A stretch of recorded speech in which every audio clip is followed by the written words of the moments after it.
You're listening to the 49 Carats Podcast, a 49ers Goldmine production with Stephanie Sanchez.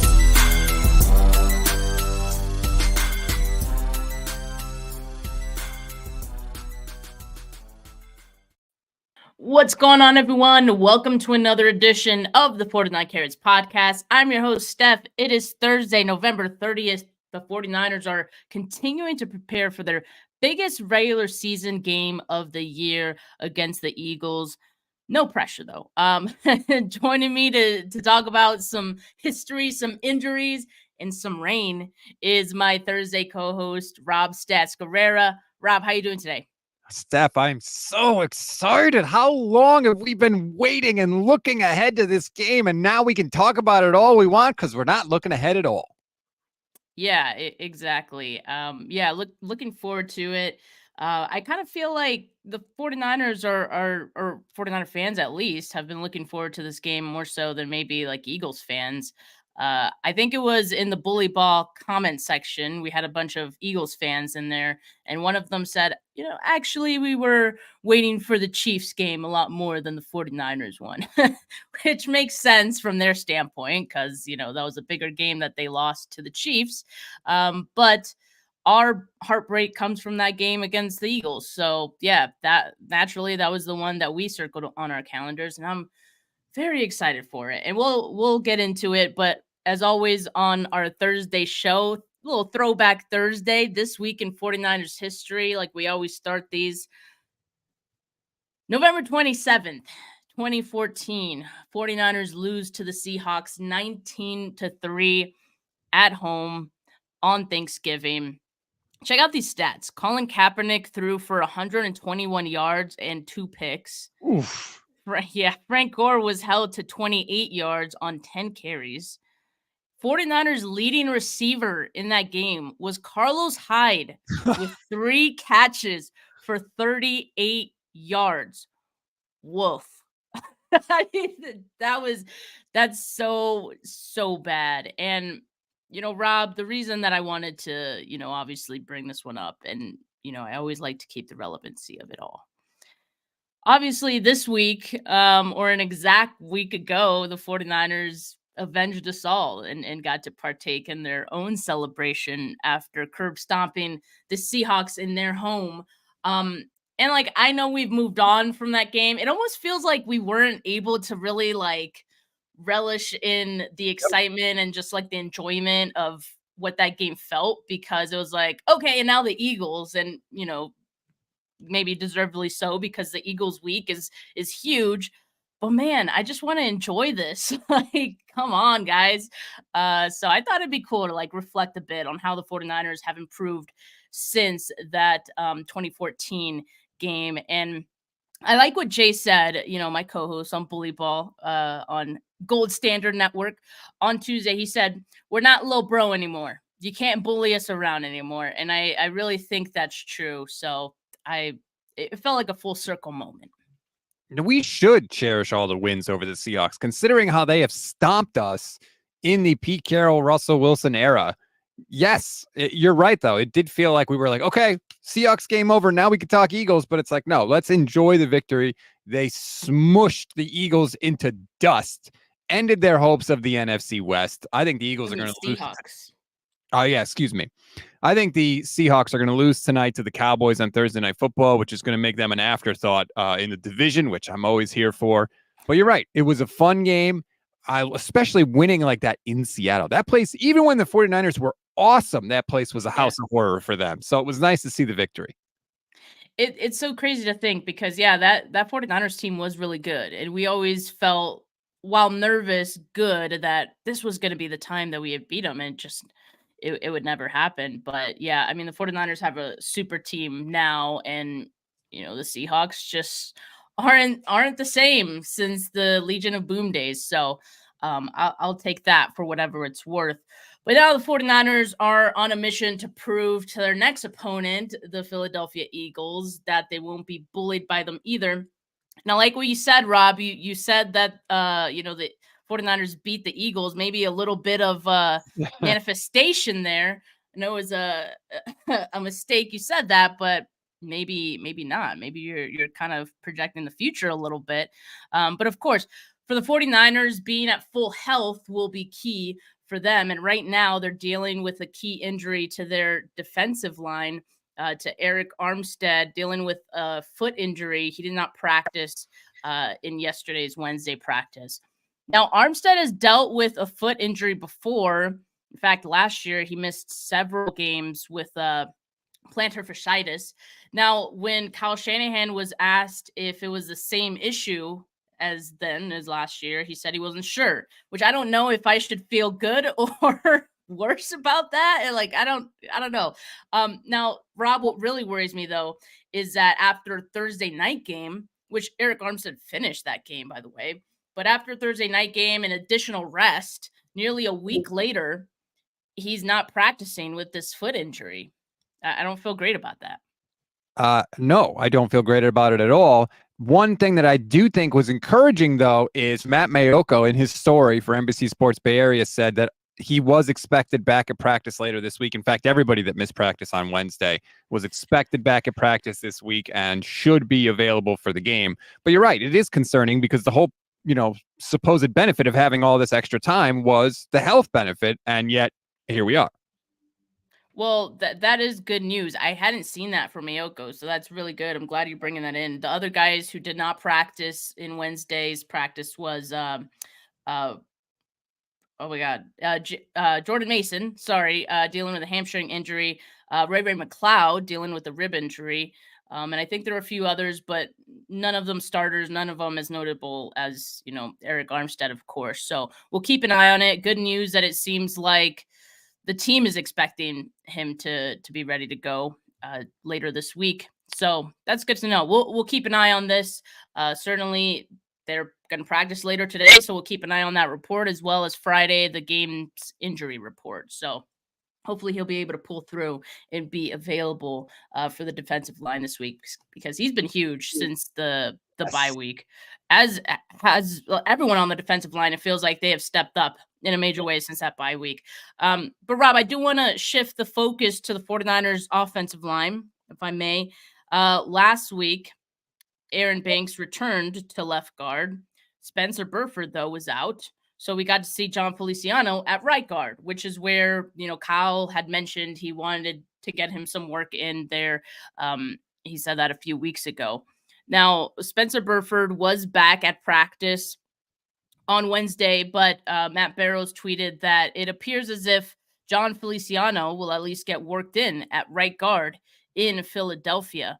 Now, we were kind of reading the tea leaves on this for a while now, I think, and kind of assuming that this is where things were going to go, that maybe they would rotate Feliciano in, maybe, when Spencer Burford is back healthy, he would start, but maybe if he struggles, then you throw in Feliciano. Like, this certainly seems like they'll be rotating him in. Are you kind of like reading this the same way as I am? I'm overjoyed that we are getting less Spencer Burford. Do you know his PFF pass blocking grade this year? Do you have any idea? It's bad. I know it's bad. How bad? Just guess. Like under 50. Yeah, way under 50. Like 30? Under 30. It's 23. And you can say whatever you want about PFF. Some people think they're great. Some people think they're terrible. I don't think PFF is so terrible that Spencer Burford is actually a really good pass rusher and they just don't know what they're talking about, right? He's hideously bad at pass blocking. So throw Feliciano in there. He can't be worse. The odds that he's worse are minuscule compared to the odds that he's better. Even a league average tackle will be a massive improvement from a pass blocking perspective. And I actually saw the chart that you retweeted the other day about how Brock Purdy has basically been thriving in chaos. He has had some of the worst pass blocking in the league over the last 6 weeks. So he's kind of putting the team on his shoulders, right? This is what we always talk about when we talk about quarterbacks. Brock's doing it right now. There it is. That's the chart right here that pretty much shows he has the lowest percentage of throws from a clean pocket. And when he has a clean pocket, which is not very often, he has the highest EPA. Well, he's up there with CJ Stroud as far as EPA in a clean pocket. But far and away the lowest percentage of throws from a clean pocket. So yeah, he's doing more with less, and I do appreciate that about Brock. I think it's so clear that he's making this offensive line look good, even though like we know, we've seen it, they're not exactly that good. And yeah, part of the reason is that right side. Part of the reason has been Spencer Burford. Now, what I thought was interesting is that John Feliciano, in his first action as a 49er at the right guard spot, he allowed 4 pressures and 4 hurries last week against the Seahawks. He was also called for a penalty. So not like the greatest game, like statistically speaking. And so I kind of wonder if that's just the not really feeling comfortable yet with that right side, given that he was working on the left side for a few weeks. I'm chalking it up as that. Maybe with more experience on the right side, he'll get a little more comfortable and get a little bit better. To your point, Rob, like, can't be much worse than Spencer Burford, right? Like, it really can't. So Again, like this whole thing that the 49ers have at right guard, how like we're going to rotate in, like no other team does that. You only do that if the guy you have stinks. Like that's a desperate situation. There's no other team that's rotating in offensive linemen like that. So that just tells you what the Niners think of their situation and what they think they need to do to fix it. yeah, and it's interesting too, because the reason that most teams don't do that is because so much of the offensive line looking good, I think, is predicated on continuity and like the line gelling. And then if you're rotating guys, you don't really get that continuity and like, stacking your snaps, I guess you could say. So it's weird, but it's kind of worked in the past. Like last year, it worked with Daniel Brunskill and Burford. And so it kind of seems like in spots, in small bursts, Spencer Burford can put together some okay snaps, but if he's there the entire game, then it just doesn't look good, right? But for what it's worth, in 2 games at left guard, John Feliciano gave up 4 pressures, 3 hurries, and 1 quarterback hit. But I thought like he filled in nicely, compared to not compared to Aaron Banks, but I thought he filled in nicely for him in that time. So also helps to be next to Trent Williams. So Yeah. Can't discount that for sure. Like having you as a co-host. Oh, that's so nice. I'm glad I'm not the Colton McKivitz of co-hosts. No, definitely. That's great. That's great. Thank you. What's up, John V? Thank you for joining us in the chat. Now, one of the things I wanted to talk about, Rob, is obviously this matchup against the Eagles, and I kind of just wanted to deep dive into the history of trash talking between these two teams, and it all, of course, it seemed like it started, before that matchup even happened, in the NFC Championship game. Just 2 big juggernaut teams going into that NFC Championship game. There always is going to be a feeling of, well, we're the better team. And, sometimes trash talking goes into that. And then you had, is it Jonathan Gannon, their former defensive coordinator, who's out now the head coach of the Arizona Cardinals, saying we're going to gut these guys before the game, which really irked me. And so that one, we won't really be able to see what happens in a part 2 there because it's a different defensive coordinator. But there's a long history of trash talking between these 2 teams before and after that game. And I just wanted to highlight some of them that happened, most of which happened after. So Brandon Ayuk said, quote, if I were going to bet on this game, talking about the Super Bowl, I would go take everything that I own, get it in cash, and put my money on the Kansas City Chiefs. Not mincing any words there. And then Gardner Johnson on Debo earlier this season actually said, don't be friendly when you see me. You can't run routes. You're a running back. That one's hilarious because Debo never said anything bad about Gardner Johnson specifically. And he's not even an Eagle anymore. Like he plays on the Lions. So it was just unprompted, came out of nowhere. It came in the middle of the season. It's so weird. And then Robbie Gould got in the mix too in the off season.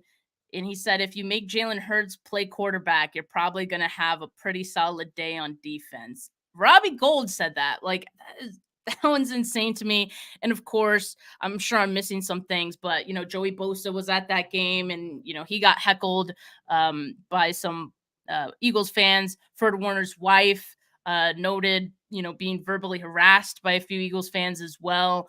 And I think one of the biggest ones that I wanted to share, and maybe my favorite, was Deebo Samuel talking about the Eagles secondary, and this is what he has to say. Let me ask you this question. So Brandon Ayuk come out and say he did.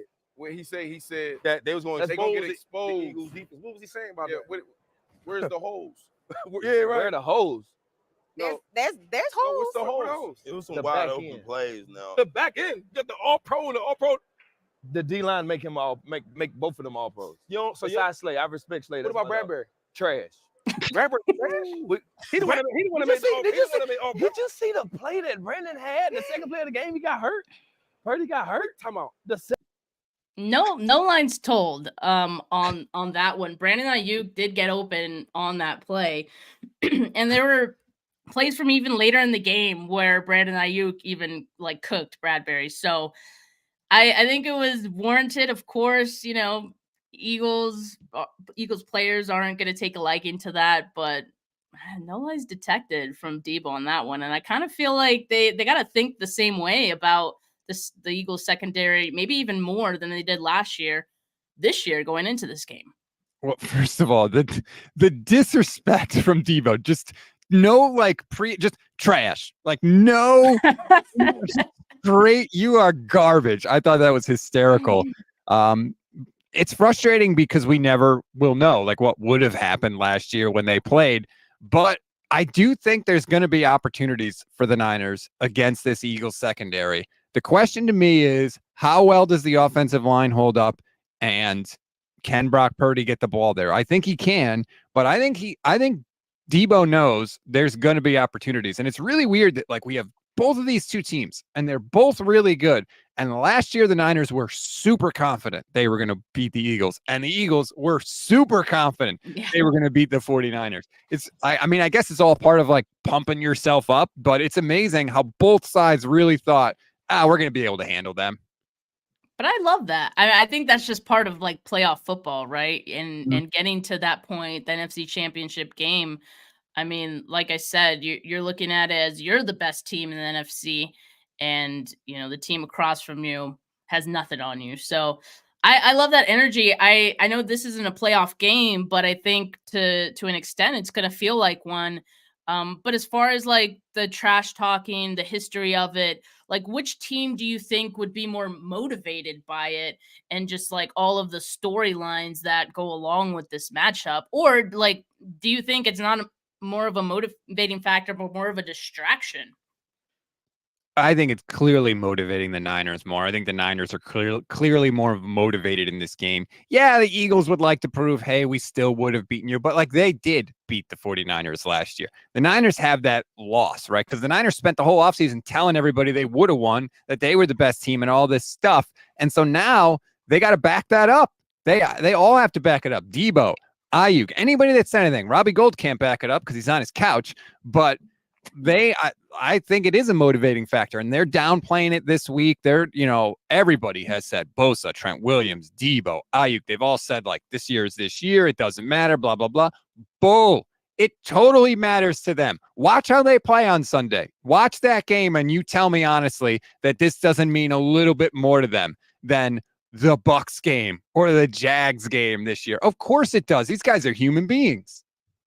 Yeah, I agree. And I did want to talk about what Bosa had to say, because, we're always wondering about what Bosa thinks about anything, right?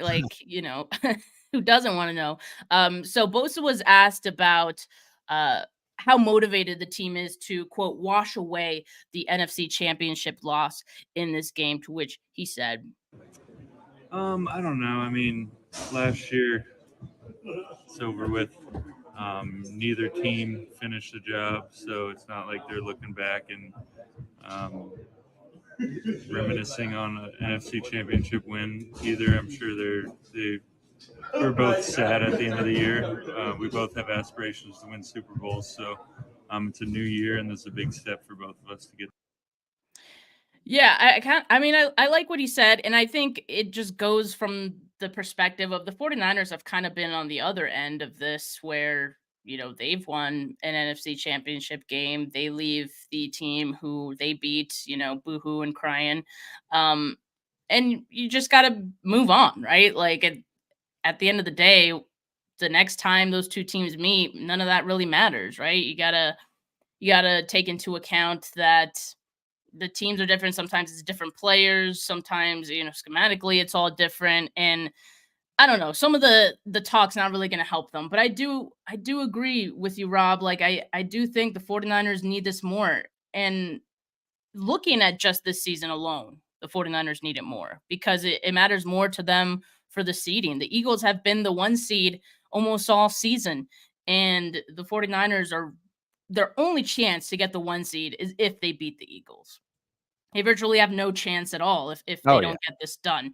So I think for them, it means a little more, not just because of what happened in the NFC Championship game, but even present day, looking at, how much it means to them, I think they should be more motivated. And I honestly think, Brock Purdy going back to where he suffered that injury, like, I don't think it's going to bother him or get in his head at all.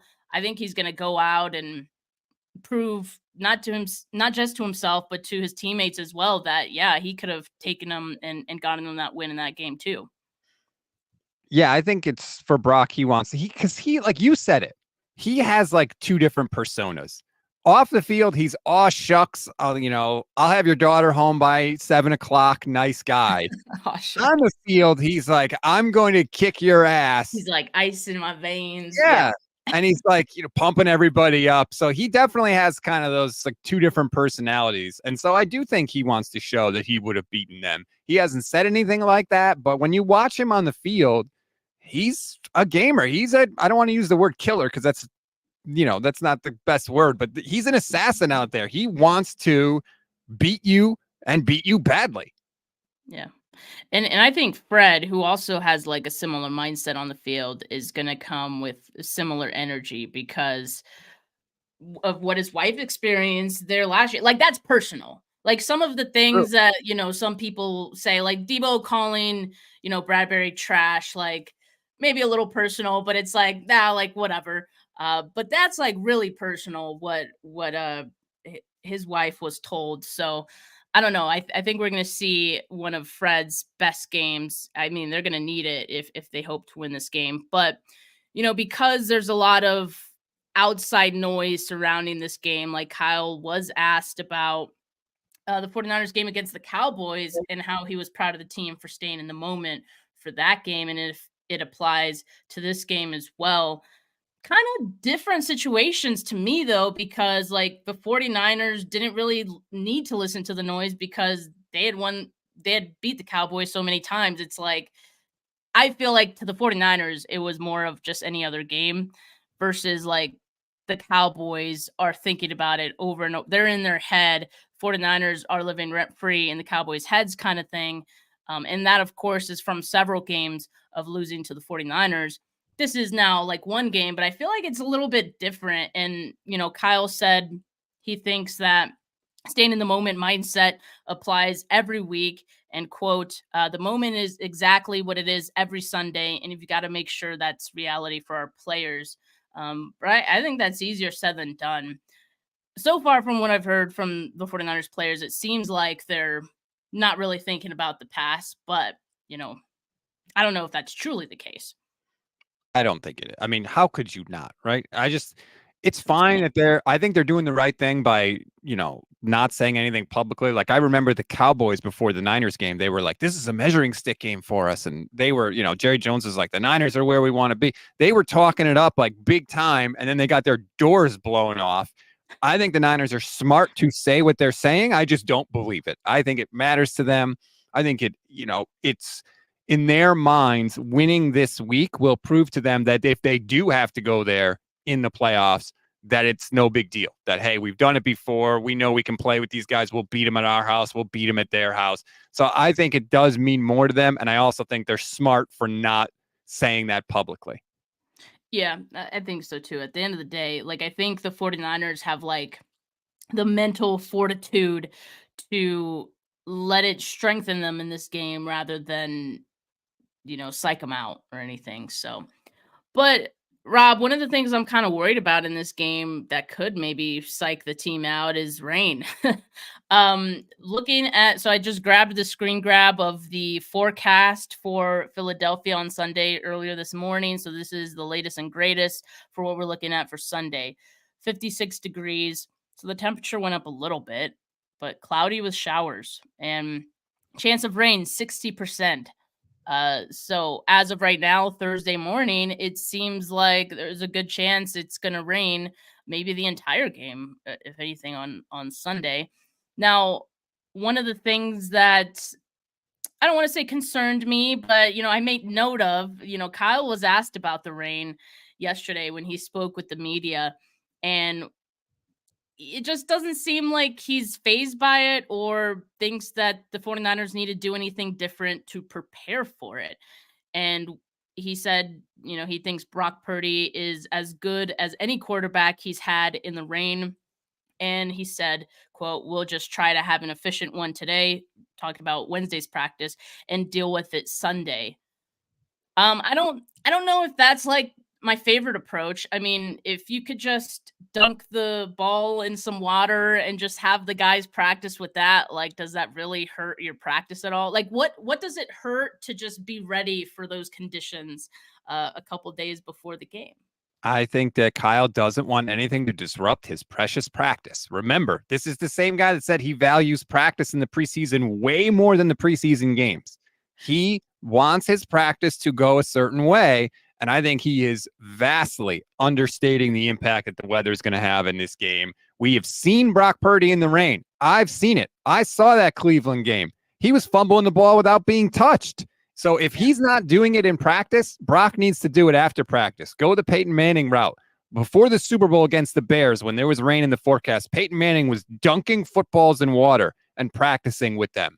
There's a reason for that. Like Kyle said, oh, well, it doesn't make the ball any less slippery if you practice it. Yeah, but you get used to it. It's different, Kyle.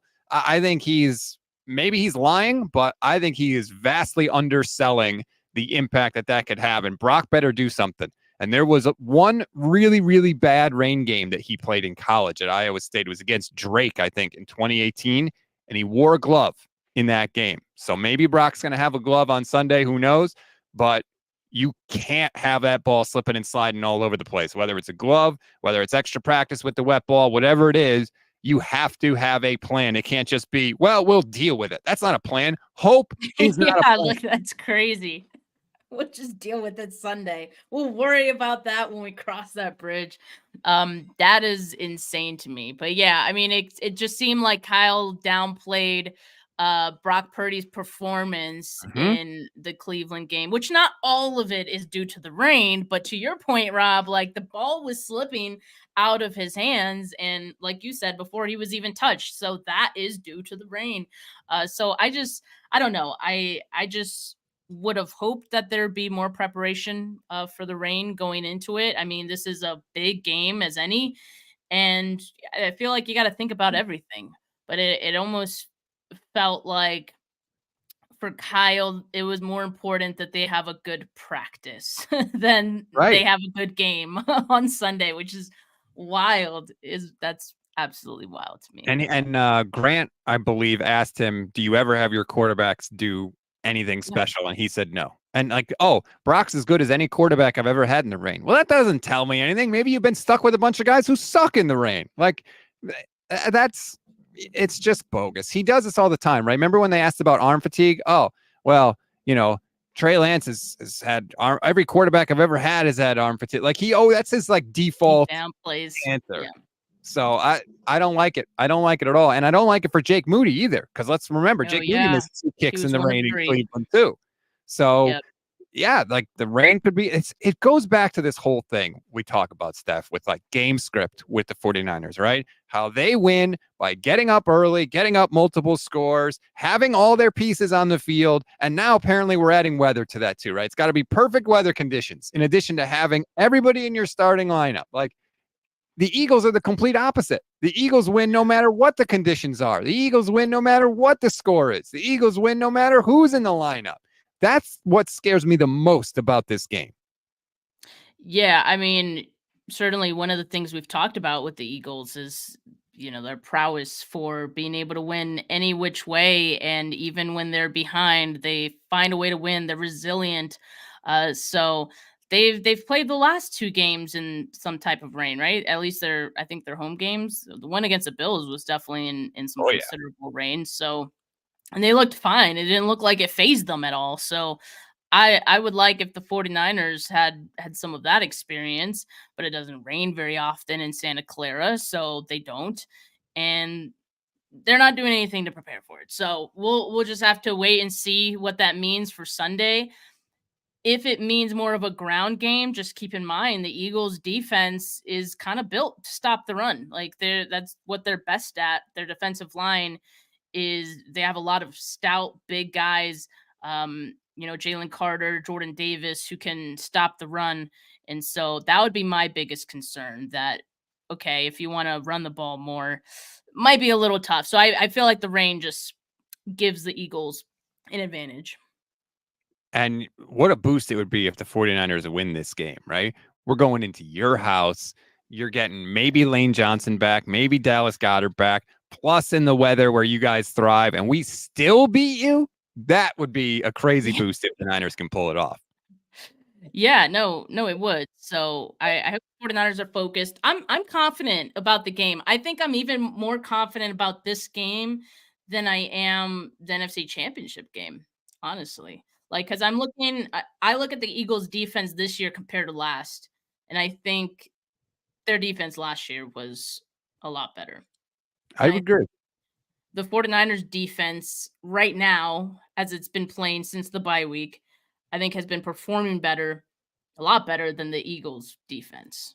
So if we see the last 3 weeks of the 49ers defense and the last 3 weeks of the Eagles defense in this game, I think the 49ers should be able to win this game.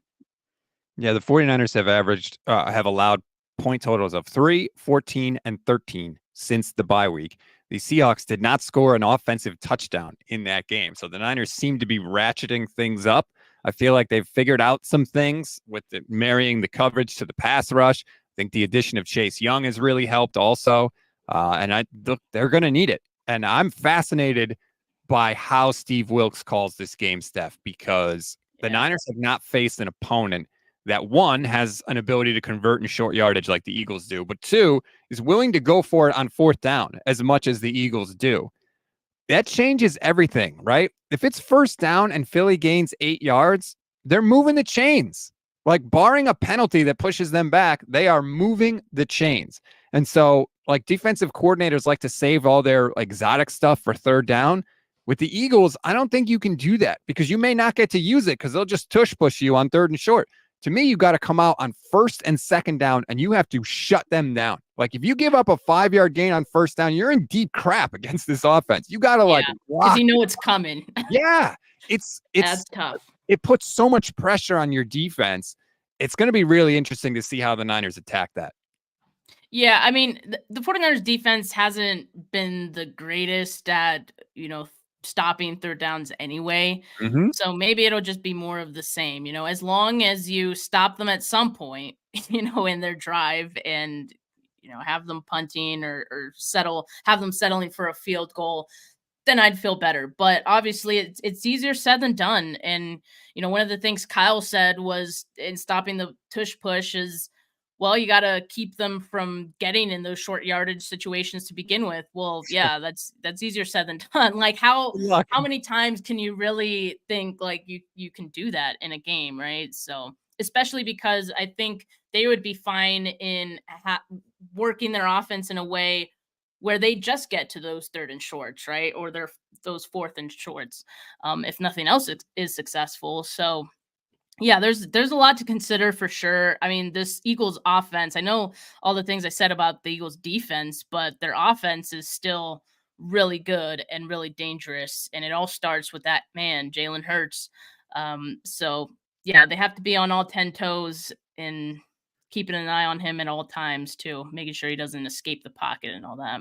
And I think that's going to be on Fred mostly, right? And Yeah. Dre too, to an extent. Yep, But both of those guys. it's going to be on them to track him down, basically, and get ready for the quarterback draw. You know, remember Trey Lance's first start against the Cardinals, how often they would just do quarterback draw. They would go empty and just do quarterback draw and pick up like 3, 4, 5 yards and make the rest of the series kind of easier for him. That's what the Eagles do. When they get in trouble and they need to stabilize things, it's Jalen Hurts using his legs, and it's been working for them, to their credit.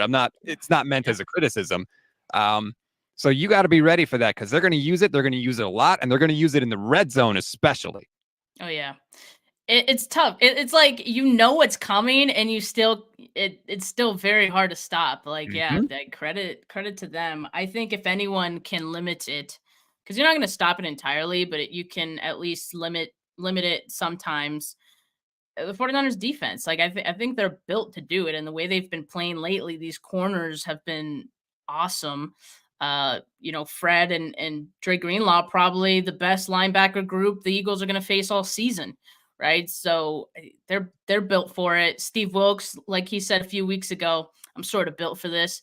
So I'm looking forward to it. I'm looking forward to this challenge. I think it's going to tell us a lot about the 49ers. But yeah, we'll definitely have another look at the forecast at all these matchups in my preview Friday episode with Lori Fitzpatrick as well. We'll deep dive into the favorable and cautious matchups in this game. Rob, what do you have going on leading up to the game?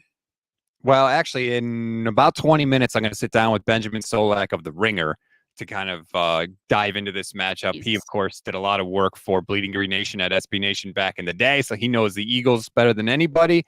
And then later today, I'm going to have our live show with Levin Black, the usual Gold Standard podcast on Thursday. We're going to be joined by Brandon Lee Gowden, also of Bleeding Green Nation, my old co-host back in the day when I was there.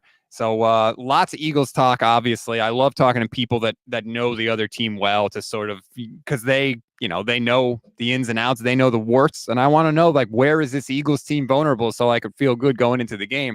Because right now I got agita. All week I've had agita because of this game. And one more thing, the Niners need this game not only to try and get the number 1 seed, but to stay as the 2 seed. Because if they lose this game, that's an NFC game, and they're ahead of the Lions right now because of better conference record. Well, if the Lions beat the Saints, which you would think they should, then all of a sudden the conference record is the same. Then it goes to the third tiebreaker, which I don't even know what it is off the top of my head. But if you can't be the 1 seed, you want to be the 2 seed, because then you'll get home playoff games too. Yeah, and I would love to go to a home playoff game. So let's make it happen, 49ers. Yeah, dude, I'm so excited that you're going to be talking to Benjamin Solak. I love his content, so that's really awesome. But yeah, just make sure you guys subscribe to Rob's channel, the Gold Standard Network. Follow him on Twitter, Stats on Fire. Follow me on Twitter, Steph49K. I'm also on YouTube, which is why you're here, right? At Steph49K. But make sure you subscribe to the channel if you have not yet. Make sure you like this video if you have not yet. But for now, have a great rest of your Thursday, folks. Peace.